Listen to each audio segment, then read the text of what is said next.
Futebolaço, eu sou o Dieguinho. Bom, galera, tá entrando no ar a nossa primeira edição deste sabadão, como sempre, com muita informação pra você. Já chega deixando o like no começo do vídeo que me ajuda bastante. Se for a sua primeira vez aqui no canal, seja muito bem-vindo à família Futebolaço. É um prazer poder produzir conteúdo pra você todos os dias, belezinha? E ó, vamos agora aí começar com as informações. Amanhã é Dia das Crianças, dia 12 de outubro, e o Vasco tradicionalmente todo ano faz uma ação com as crianças, e o Vasco tem feito algo muito legal nos últimos anos no CT. O Vasco traz os filhos dos jogadores e os filhos dos funcionários para eles fazerem recreação juntos. O Vasco sempre leva pipoca, né? Coisas ali para a criança comer, e é bem legal. Eu lembro muito bem que ano passado que o Coutinho chegou. Foi bem legal, mostrando os filhos do Coutinho, brincando com os filhos dos funcionários ali. E o Vasco repetiu a ação esse ano, tá passando para vocês na tela algumas imagens. Isso é muito Vasco da Gama, né, cara? Tá o Verratti sentado no colo ali no chão com um monte de criançada abraçada com ele. Um menino que tá no colo dele ali, eu nem sei se é filho dele, acho que não até. O Almirante também tá lá, tem uma foto do Diniz abraçando uma garotada. Os meninos jogaram bola ali no CT, teve pula-pula, tem muita coisa legal, cara. Pô, bem legal. Criança é uma parada que mexe bastante comigo. Então, mandar um abraço aí para todas as crianças aí do nosso país, principalmente as crianças dos pais e das mamães aí que assistem o canal Futebolaço. Beijão do tio Dieguinho aí e feliz Dia das Crianças para vocês. Curtam esse dia porque passa rápido e vocês vão sentir saudade. Eu já fui criança também e de vez em quando dá uma saudadezinha de não ter tanto compromisso nas costas e a preocupação de ser só jogar bola, né?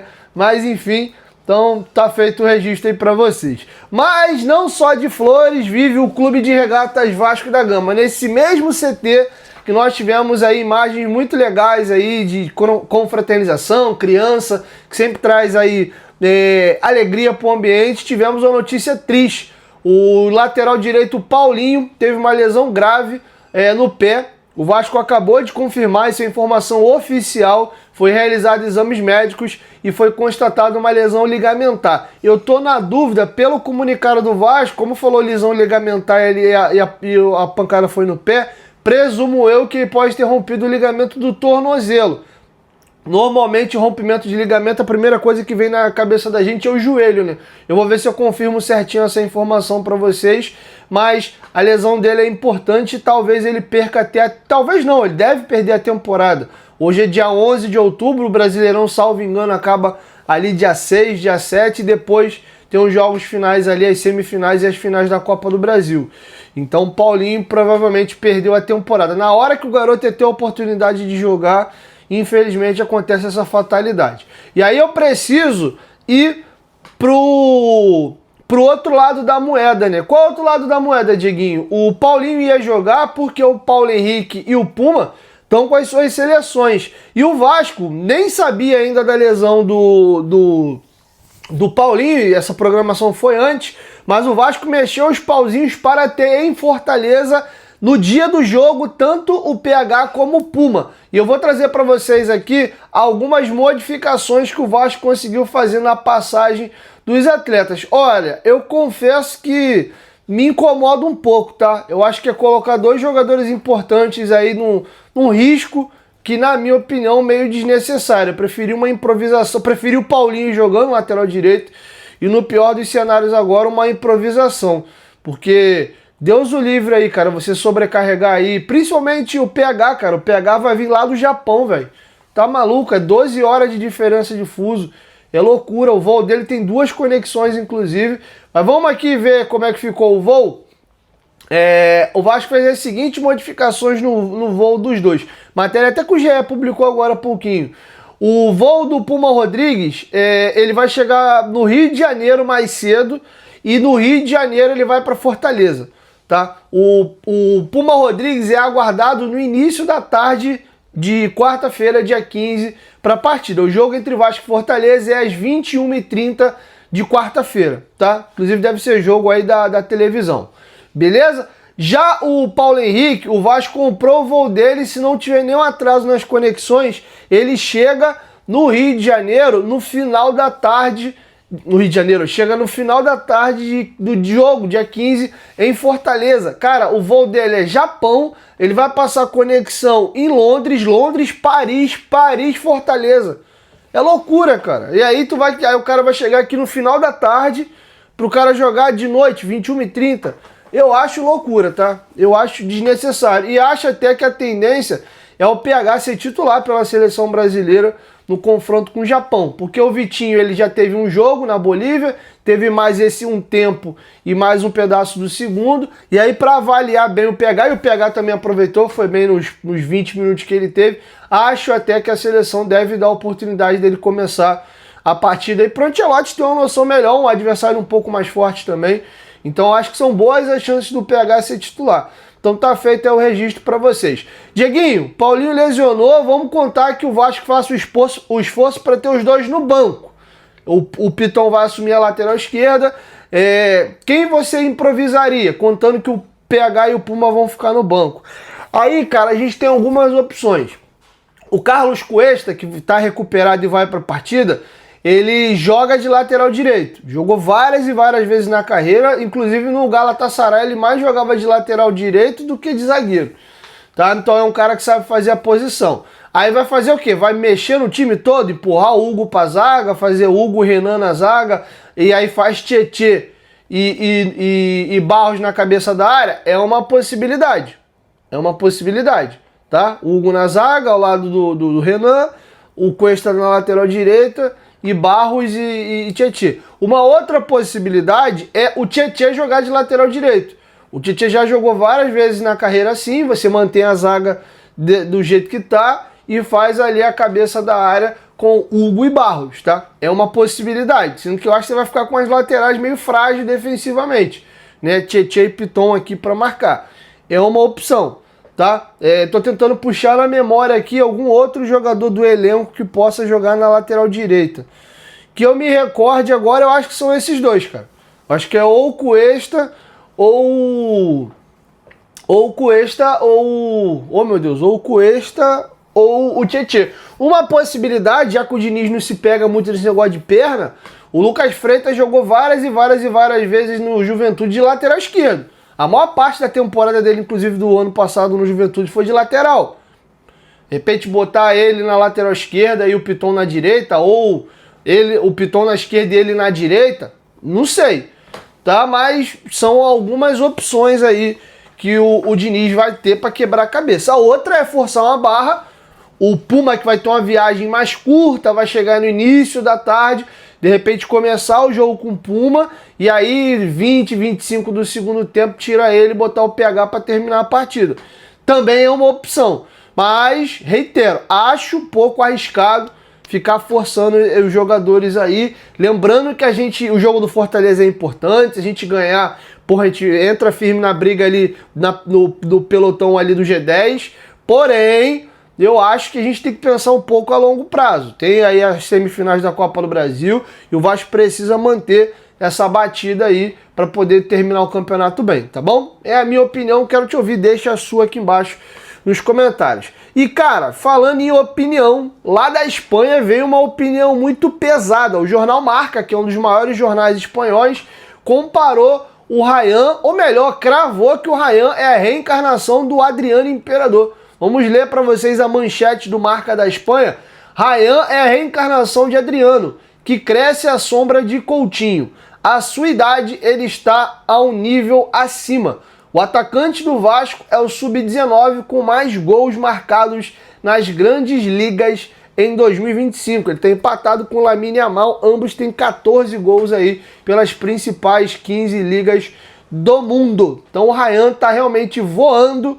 E na Espanha ele é tratado como a reencarnação agora do Adriano Imperador. Acha pesado? Teve um cidadãozinho que estava no elenco do Vasco recentemente, que deu uma entrevista ao Benjamin Bach, que falou que ele lembrava muito o Adriano e tinha totais condições de trilhar o caminho do Imperador. Alguns riram da cara dele e agora tá uma galera se dobrando aí e tendo que concordar com essa pessoa. Já sabe quem eu tô falando? Eu tô falando do nosso ex-volante Souza. O Souza participou num podcast com o Benjamin Bach e falou isso, virou corte, teve uma galera que debochou. O Ryan não tava voando como ele tá agora e pouco depois disso o Ryan destrambelhou a fazer gol e tá jogando pra caramba. E aí tem uma galerinha agora dando ouvido ao Souza, tá? Tá feito o registro pra vocês. E aí, vocês concordam? Acho que a opinião foi um pouco exagerada? Quero te ouvir. Deixa a sua opinião aqui embaixo nos comentários. E aí, pra fechar o assunto, eu havia prometido a vocês que eu ia trazer um levantamento da passagem do Verratti com o Fernando Diniz. Eu até falei que já tinha um tempão que ele não fazia gol de bola rolando, eu nem lembrava qual tinha sido o último gol de cabeça dele. E eu fiz o levantamento e eu vou, inclusive, traçar um paralelo para vocês verem como o Ryan tá numa fase absurda. Mas vamos primeiro focar no Verratti. O Verratti tem... O Diniz no comando do Vasco tem 27 jogos, tá bom? O Verratti tem nesse período... Ele tem nesse período... Cadê onde eu anotei aqui? 9 gols. São 9 gols do Pirata aí com a camisa do Vasco. São 18 jogos pelo Campeonato Brasileiro com 7 gols. Dos 7 gols do Verratti, 3 são de pênalti e só 4 de bola rolando. Na Copa do Brasil, com o Fernando Diniz, ele fez 5 jogos, não marcou nenhum gol. Pela Sul-Americana, ele fez 4 jogos, marcou 2 gols. A média ali a média da Sul-Americana é excelente, um gol a cada 2 partidas, 0,50. E do brasileiro dá mais ou menos aí um gol a cada até 7 gols, né? Mais ou menos uma média um pouquinho menos de um gol a cada 3 jogos. Uma média já menor do que ele costumava ter no Vasco, mas ainda é uma média ok, tá? E aí eu vou falar para vocês, inclusive, quais foram os gols dele. Ele marcou um gol no Melgar, que foi até uma jogada com o Tietchan arranca, dá um passe. É um dos poucos gols que o Verratti tem com a camisa do Vasco, que ele faz a diagonal nas costas do zagueiro, ganha na velocidade e chega batendo. Gol normalmente de jogador com velocidade que costuma fazer pela Sul-Americana. E o último gol do Verratti de cabeça foi contra o Del Valle. O João Vitor cruzou a bola e ele cabeceia longe pra caramba e bota a bola no fundo do barbante, um golaço. O João Vitor estava no Vasco ainda. Esse gol aí tem tempo pra caramba. Esse gol foi em início de julho. Vai fazer 3 meses aí que o Verratti não faz um gol de cabeça. Beleza? Pelo Campeonato Brasileiro, a estreia do Diniz, ele mete 2 gols, estreia no Brasileiro que eu digo. Ele mete 2 gols, aí ele pega o Fluminense, não faz gol no Red Bull, aí vem o jogo do São Paulo, ele faz gol de novo. Ou seja, nos 4 primeiros jogos do Fernando Diniz por Brasileiro, ele tinha 3 gols. Tava com uma média bacana. Aí passa ali o jogo do São Paulo, ele não faz gol no Botafogo, não faz gol no Juventude, não faz gol no Grêmio, não faz gol no Bahia e não faz gol no Inter. Ele passa 5 jogos sem marcar gol. Aí ele faz um gol no Mirassol. E no jogo do Inter, inclusive, que foi o jogo anterior, é dele, né, aquela raspada que ele dá, infelizmente, para ajeitar a bola pro Carboneiro fazer o gol. Aí ele faz um gol no Mirassol, um cruzamento do Piton, o Puma escora, ele domina e chapa, tira do goleiro. Aí, na rodada seguinte, ele faz gol de novo, de pênalti, contra o Galo. Na outra rodada, o Vasco pega o Santos, ele não joga. Aí o Vasco pega o Corinthians, ele faz um gol de pênalti de novo. E na rodada seguinte, a gente pega o Sport, ele crava de novo, também de pênalti. Então ele passou umas rodadazinhas artilheiras no Brasileiro aqui. Mirassol, Galo e Corinthians. No intervalo de 4 jogos, ele marcou 3 gols, 3 gols de pênalti. Diga-se de passagem, mas marcou, tá? E aí depois do Sport, ele jogou contra Flamengo, Cruzeiro, Palmeiras, Vitória e não marcou gol em nenhum dos jogos. Por Brasileiro, ele tem um jejum de 4 jogos e não marca um golzinho desde o jogo lá do Sport. Deixa eu até pegar aqui para trazer para vocês qual foi a data do jogo do Sport, pra gente ver aí quantos dias já que tem que o Verratti não faz um golzinho. Que Vasco e Ceará, acho que foi a rodada anterior. Deixa eu pegar aqui. Acho que foi o jogo. É isso mesmo. Dia 31 de agosto. Passamos setembro inteiro. O Verratti não passou um mês em branco. O mês de outubro, né, teve essa pausa agora para a data FIFA de 10 dias. Então tem um mês aí para o jogo do Fortaleza, se ele desencantar. Ele vai ter passado 1 mês e meio aí sem marcar um golzinho. Lembrando que teve uma data FIFA no meio aí com 10 dias.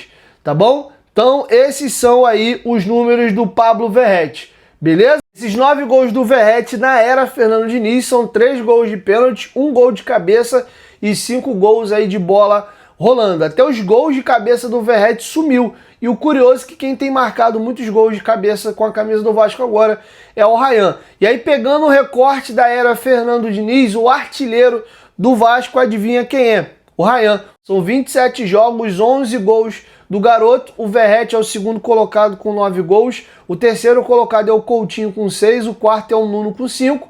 O Puma, o PH e o Tietê tem 2 gols marcados. Jair, João Vitor, Lucas Freitas, David, Piton, Cuesta e o GB. Cada um balançou as redes uma vezinha, tá? Então tá feito o registro para vocês. Então esses são os números do Ryan e são também os números do Pablo Verratti. Detalhe que desde a chegada do Fernando Diniz, o Vasco é o time que mais marca gols aí na Série A. São 35 gols. O Flamengo é o segundo, o Flamengo e o Palmeiras dividem a segunda colocação com 33 gols marcados. E aí a gente fecha o pelotão com o Mirassol com 29 e o Bahia com 27 gols marcados, tá? E somado o Campeonato Brasileiro inteiro, o Vasco empatado com o Palmeiras e o Mirassol tem o segundo melhor ataque da competição, beleza? Então é isso, galera. Esse é um fecho com vocês, a nossa primeira edição do dia. E logo mais à noite eu venho com a segunda e última, beleza? Beijo no coração de vocês, saudações vascaínas. Viva o gigante! Camisa linda, né? Manga longa do Vascão 99-2000. De onde vem essa camisa? Lojinha do Futebolaço. Quer comprar camisa antiga do Vascão? Entre em contato com a gente lá no Instagram. O link fica sempre aqui na descrição. Quem não comprou ainda tá dando mole. Tamo junto.